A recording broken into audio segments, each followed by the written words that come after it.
Hi everyone, we are going to sketch out our ideas to make a 3D printed hippopotamus.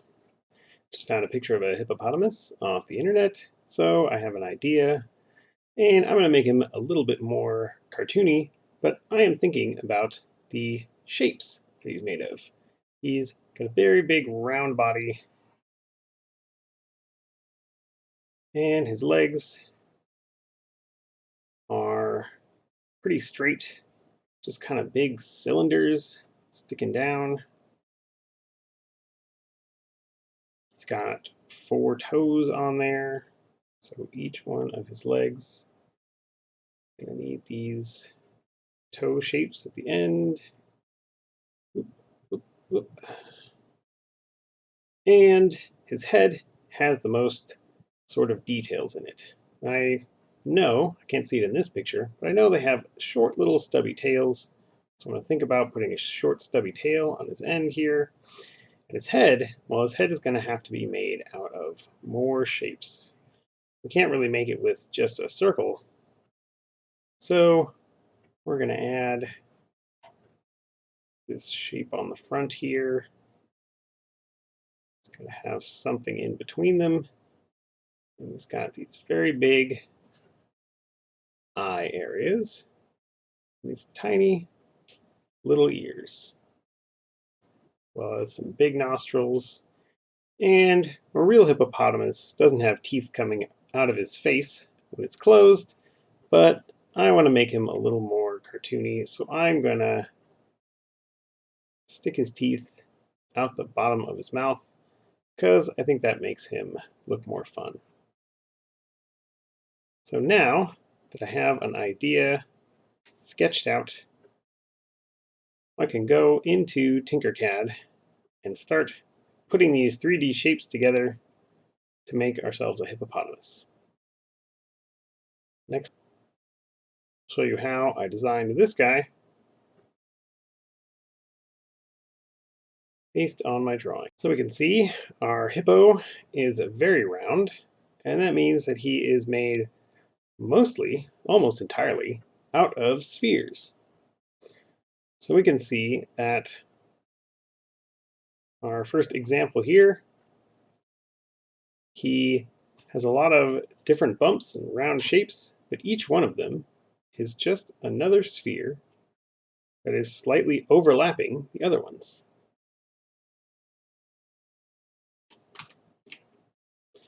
So I'll take my example here, and we'll move them off to the side, and we'll start out fresh. And because it is the most detailed part, we'll start with the head. So we'll drag out a new sphere here, and turn the steps all the way up to make it as smooth as we can. And I'm just going to change it to gray because it's a hippopotamus.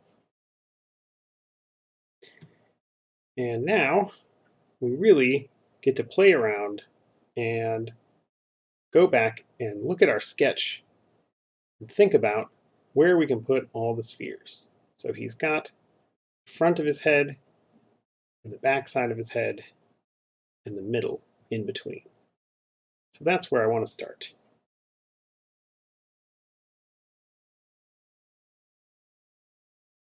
We're going to stretch out the sphere a bit for the back of his head. And then we're going to go up here and click on duplicate so that I don't have to change the color of every sphere that I bring out. And we'll move it forward and squash it down to make the front of his nose. Now we want another sphere out in between them. So I'm going to click on my first sphere again and duplicate it again.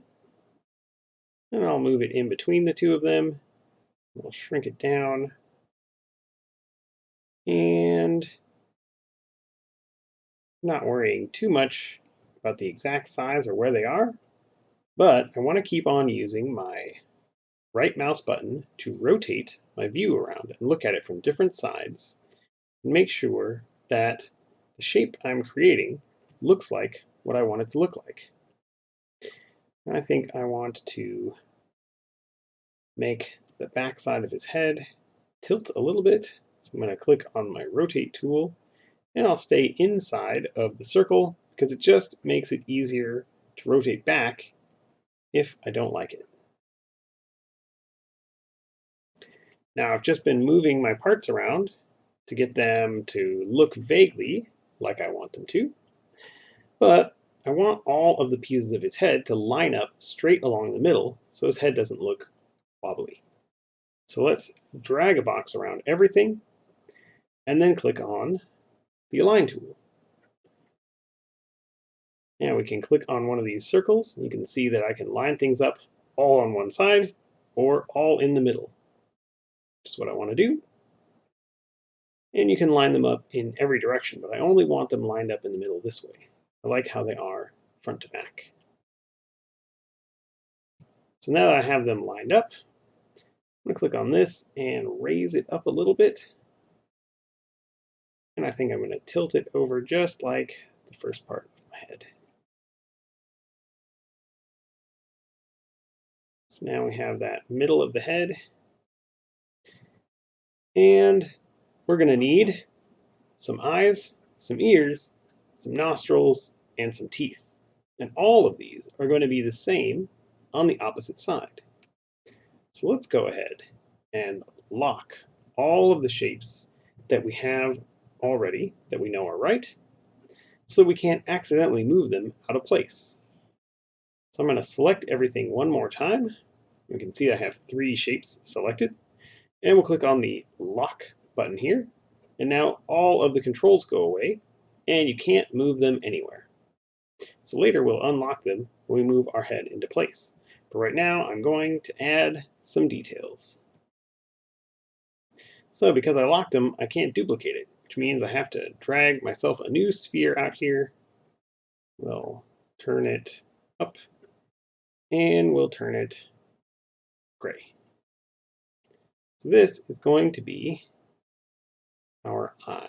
So we're going to raise it up here, and then we'll shrink it down. And I'll hold down Shift so the sphere will shrink in all directions at once. And there we go. Now we have our bump for the eyeball to rest on. Remember that we've got kind of a big area with a little eye on it. And we're going to need some tiny ears and some big nostrils.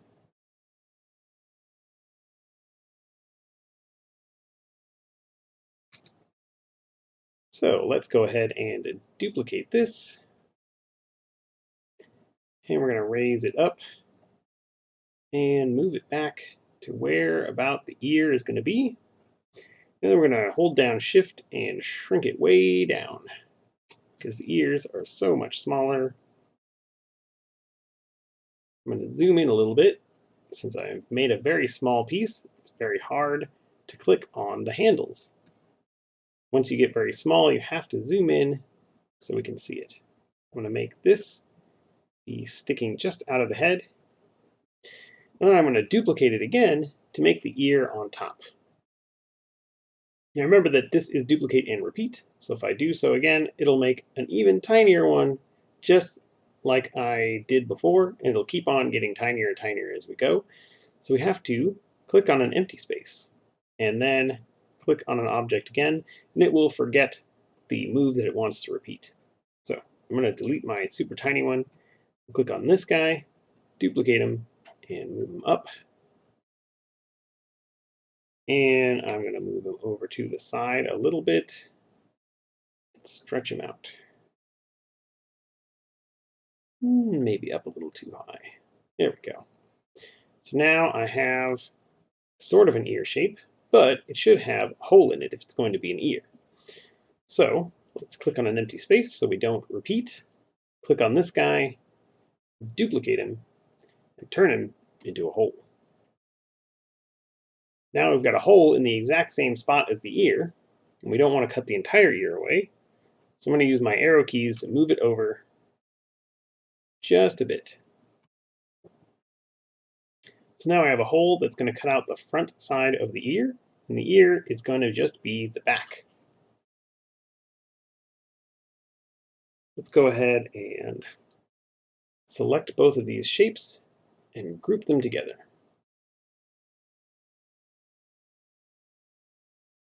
Now it looks like I might have cut a little bit too much away. This is going to be super, super thin. So now that I've seen how my hole works, I'm going to ungroup it, and then we'll move this hole, one more towards us. So we have a little bit more thickness in the ear. And then we'll go ahead and group them again. All right. Now I have an ear shape, and I think I will use the rotate tool to tilt it back. Okay.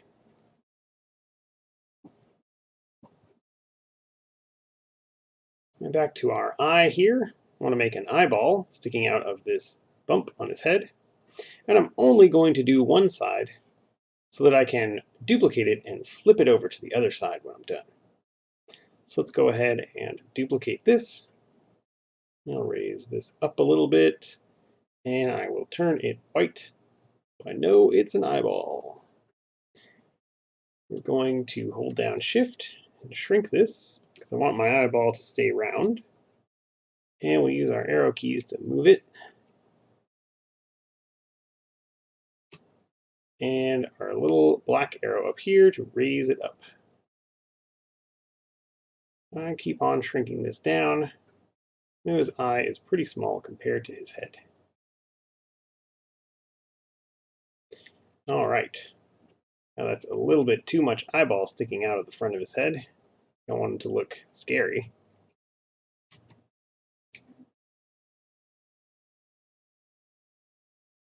All right. Keep on changing our view with the right mouse button to look around and make sure that it looks good from all sides. All right. Now, we can paint on a pupil or something like that at the end, but just to give it some detail, I'm going to select nothing, select my eye again, and duplicate it. And I'm going to do the same whole trick I did with the ear. We're going to move this up and out so that it just, zoom in a little bit so we can see better, it just touches the eye. And we can see we have a hole. Part that is covered up by the hole is shaded, so you can see exactly how much we're going to cut off. There we go. Now we're going to hold down Shift and click on the eyeball and hit Group. So now I have a little dip in our eyeball, which will make it very easy to paint in an eye color afterwards.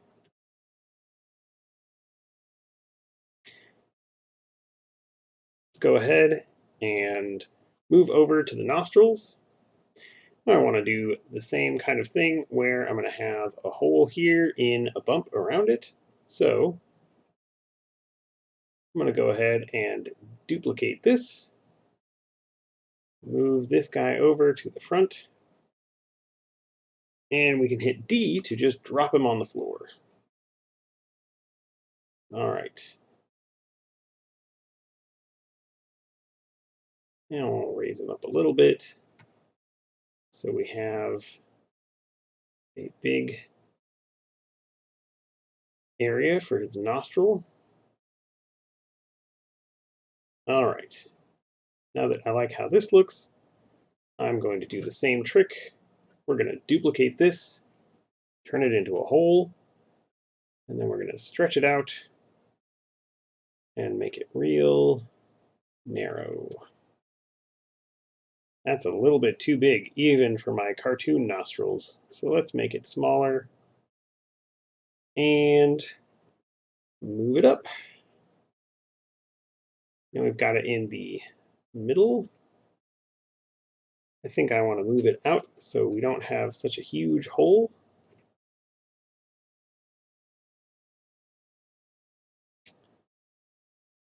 And make it a little more narrow. All right.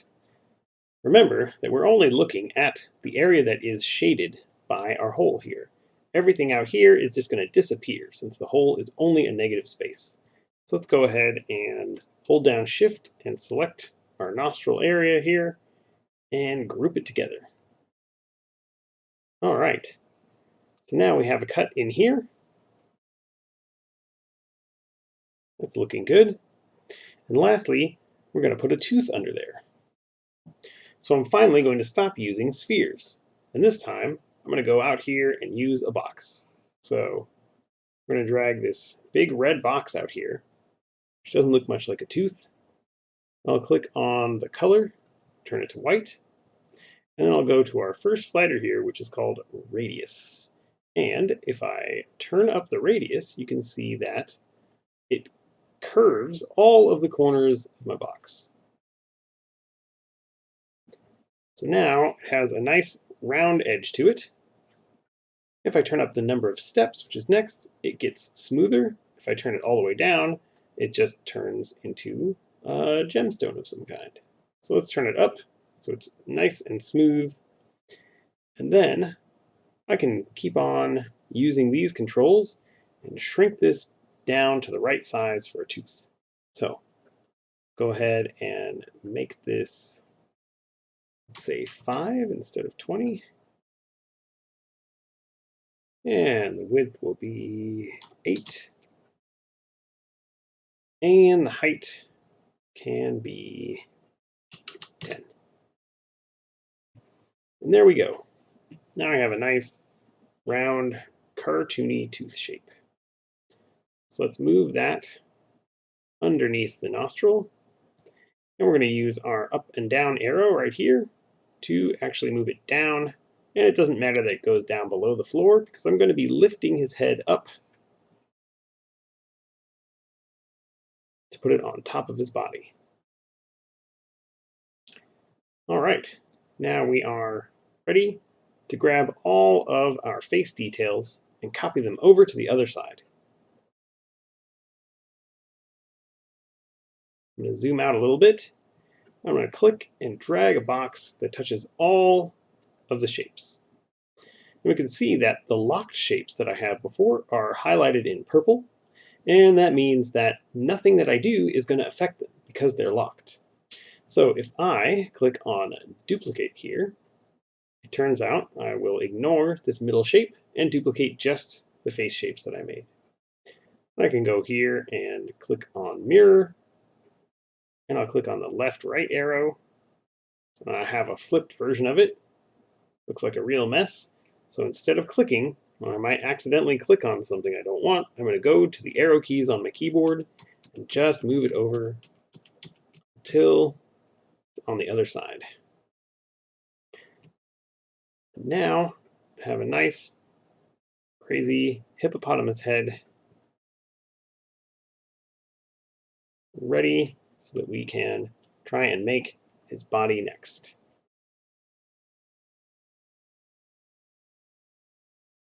All right, let's get ready to make the hippo's body. The first thing I want to do is group his head into one single shape so that I can't mess up anything that I've already made.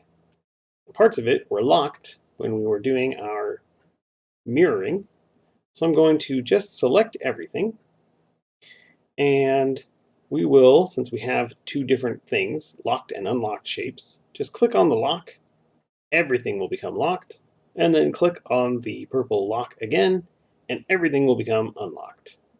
So now we have all unlocked shapes, and we're going to click on Group. Since there's a lot of shapes, sometimes Tinkercad will take some time to think about this, and it'll be highlighted red while it does so. So now we've got everything one color, showing that it's grouped. I'm going to click on the colors and just turn on multicolor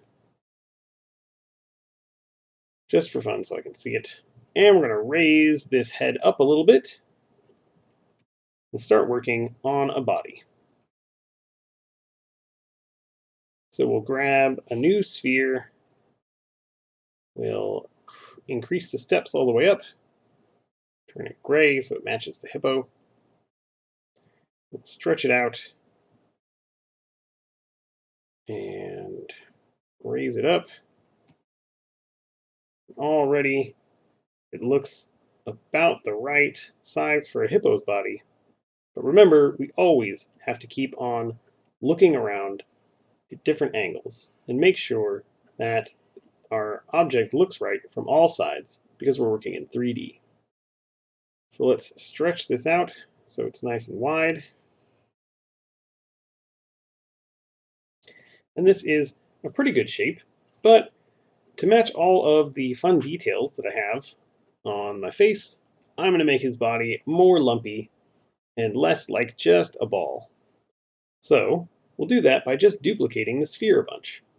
You can make a lot of very interesting shapes by just adding more spheres together. So I'm going to duplicate this sphere and we'll push it forward and down a little bit. Have fun and play around with these shapes. You can give him wider shoulders.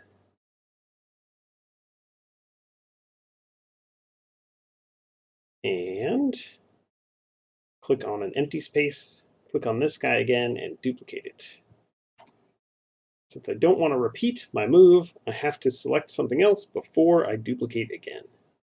We'll put this over in the back so that he has a rounder butt, and we'll raise it up a little bit, I think. There we go. Then we're going to put a whole area on the bottom so that his body gets kind of flatter down here. See that we're curved on the top, but we need an area for his legs to be sticking out of, and I like the idea of making it a bit flatter. So I'm going to click on my main body here, duplicate it, and then just squash it down.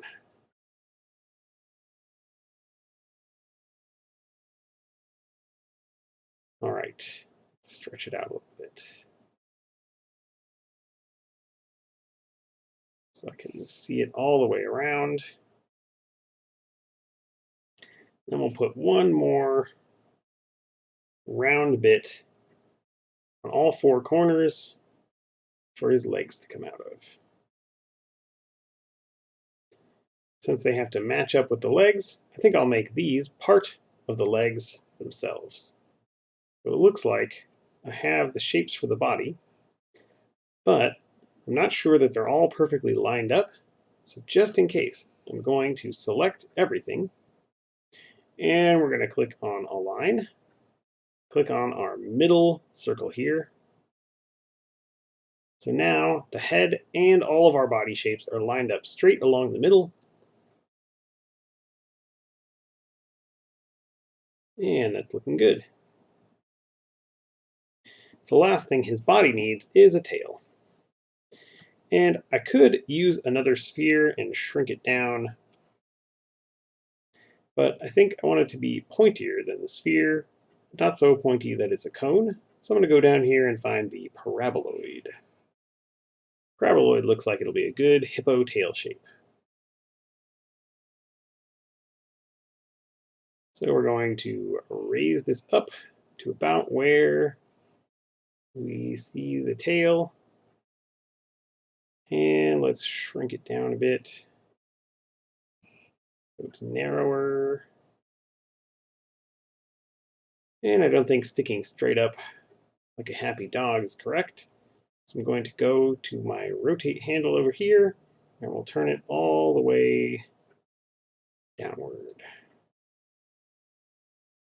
And we'll move it down and let it stick out of the back of his body. A little bit more down. There we go. Perfect. And we can also hold down Shift and pick one of our other objects and use the Align tool to make sure his tail is centered in the middle of his butt. Okay. now that our body is done, we can also go ahead and group all of this so that we don't mess it up while we are working on the feet. Let's zoom out a bit. I'll go ahead and group everything because I know I don't want the head to be moving off to the side. So let's group everything. Even though the head is a group, you can add more groups to it as much as you want.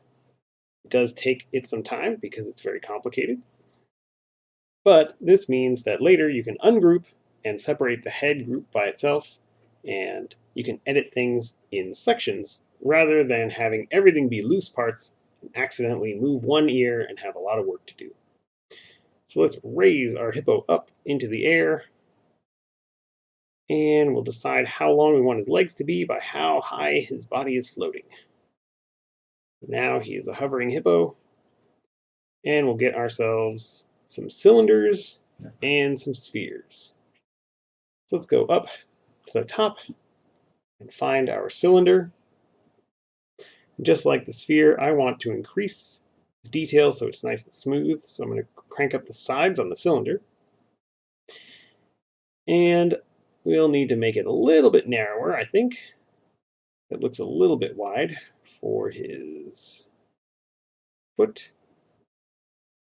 And we're not worried about the numbers, just how tall exactly, or how wide exactly you want it to look. And I think maybe his foot could be a little fatter than that. Yeah, that looks good. So now we've got our cylinder, but we have this top edge here that I don't like. I could put it in, further in, but then it's too close to the middle. So I'm going to use some spheres to make some extra kind of chubby legs on him.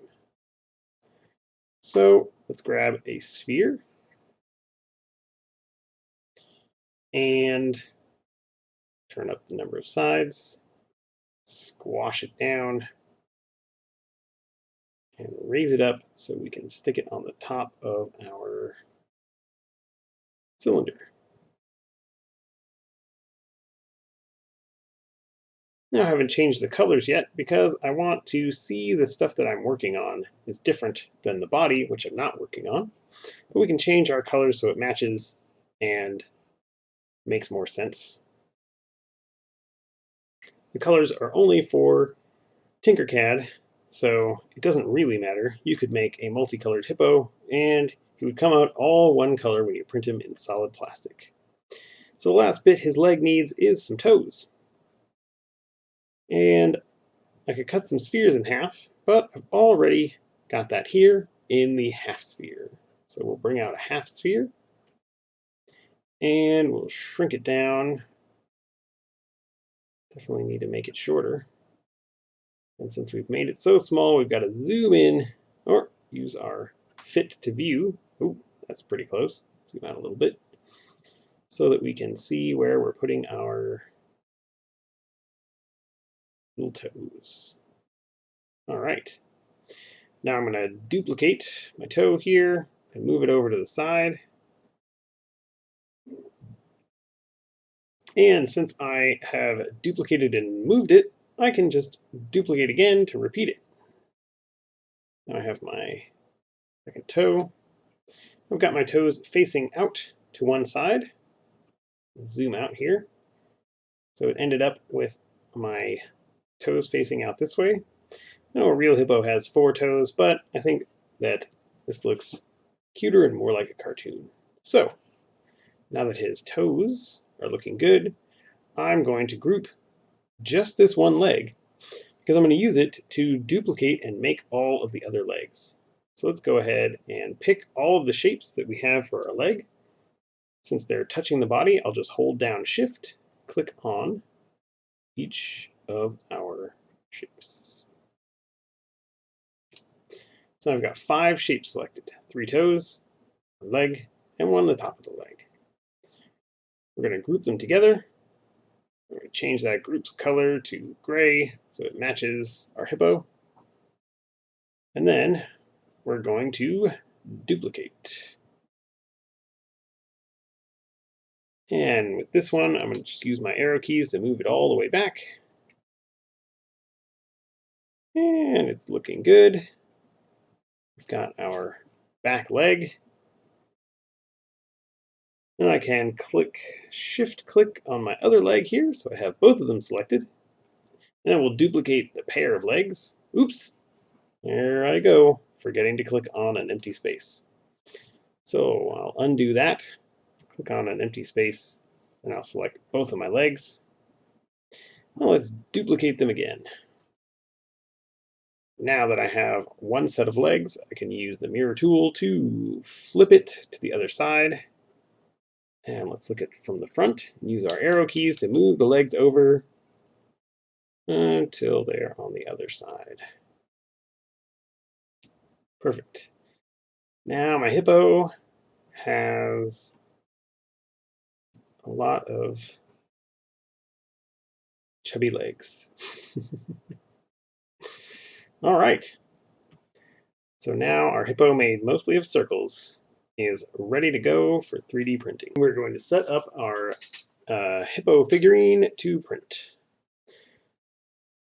So let's select everything that's part of our hippo and make sure that it's all grouped together as one piece. And then we can go ahead and export it. We only want the selected shape, so I don't get my other example or anything I have accidentally left off the screen in there. And we'll click on STL. I've got our hippo character STL. I'm going to head over to our slicer. We'll open up our downloaded hippo, and we'll take a look to make sure that he is printable. So we can see that his feet are going to be attached to the ground. They are highlighted blue, and he's got a lot of area underneath him that's highlighted red.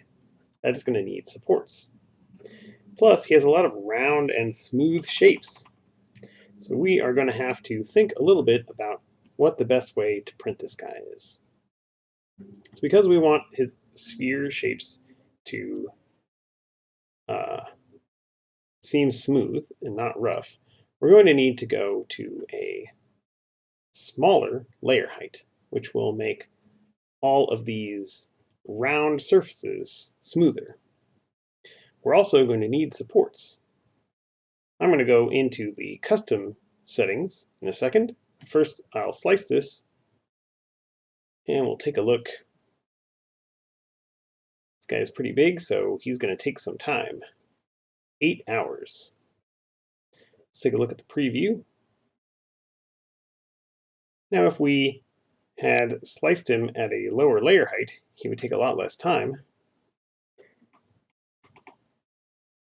But we can see that the curves on his side are looking pretty smooth, even though they're made out of a lot of straight lines.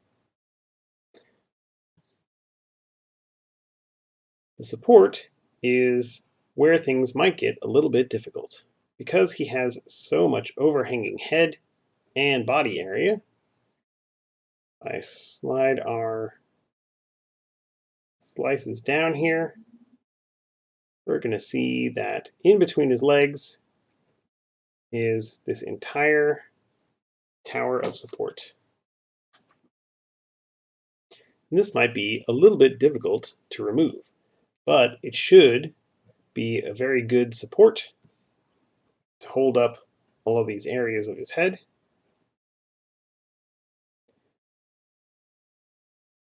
And we can print this guy this way as an experiment and see. But I have printed a few things with very big solid areas of support, and it has caused them to break. I could break a leg off while trying to pull all of this support out from in between them. So because I've done this experiment before, I'm going to go into my custom settings. Depending on the slicer you're using, you might have different looking set of custom settings. I'm going to stick with the same layer height. I'm not going to change my shells or infills, but I'm going to go in here and change how the supports work. So if I change my supports from normal to tree structure, we'll slice again. and it's going to take it some time. It has to design the trees to go underneath it.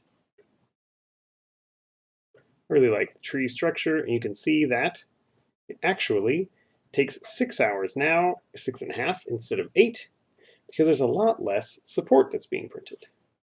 Instead of a tower that goes straight down and fills up this whole area, we now have a tree that starts out as small as it can figure out, and it grows outwards to hold up the spaces that it needs to hold up. Now if I slide down my slices here, we can see that right up at the top, where it's about to touch the underside of the head, the tree will get a top area where it draws lines back and forth, and then the head will be printed on top of that. And down here,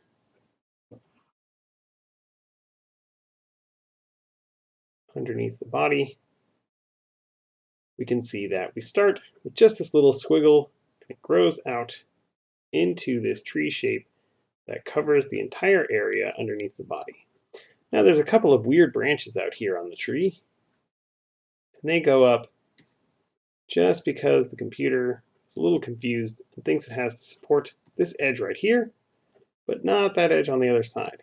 So sometimes the tree can build a couple of weird branches. And for the tail, we have one long branch way out here, hopefully holding up the tail. That one is a little precarious.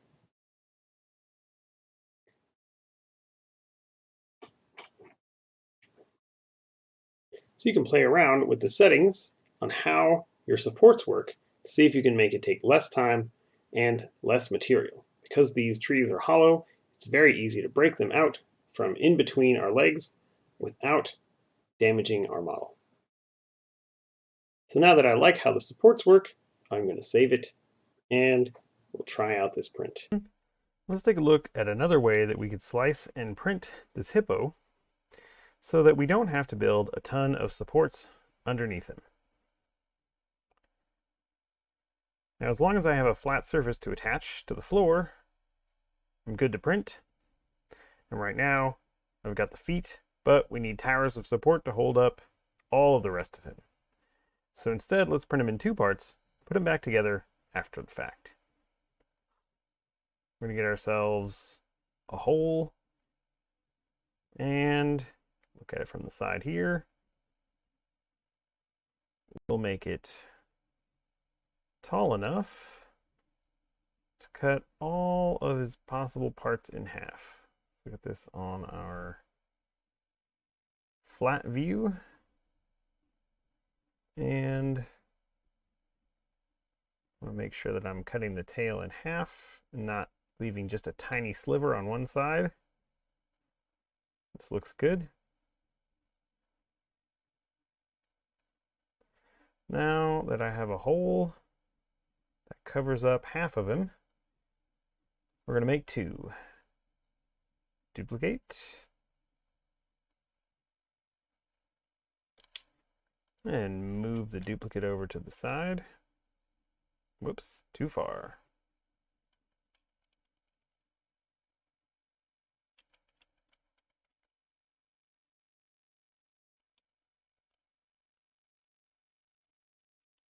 There we go. And one of our duplicates, I need to take our hole. We'll look at it from the bottom and move the bottom all the way up to the top. So now we have a hole that covers up the top, and a hole that covers up the bottom. And you know what we're going to do next. Group them.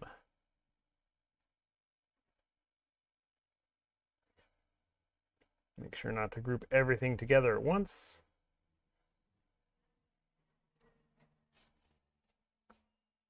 Group this guy. Wait for Tinkercad to think through all of these spheres that he's made of. And we're going to take and put the flat side on the floor. And hit D for drop. Now We've got 2 pieces of a hippo, or maybe just 1 hippo that is halfway submerged in the water. Could be interesting. But now I can print him and glue him back together, and we won't have to build any supports. Go ahead and export this.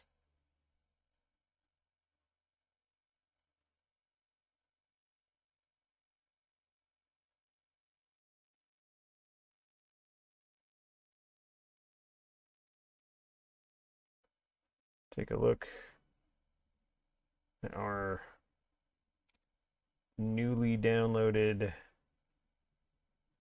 hippo.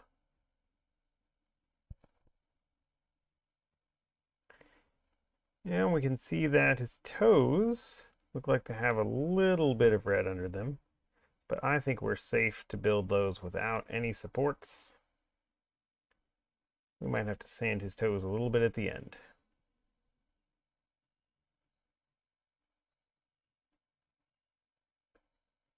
We have our supports off.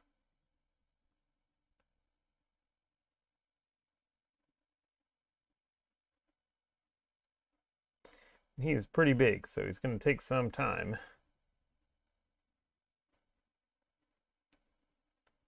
But now we should be able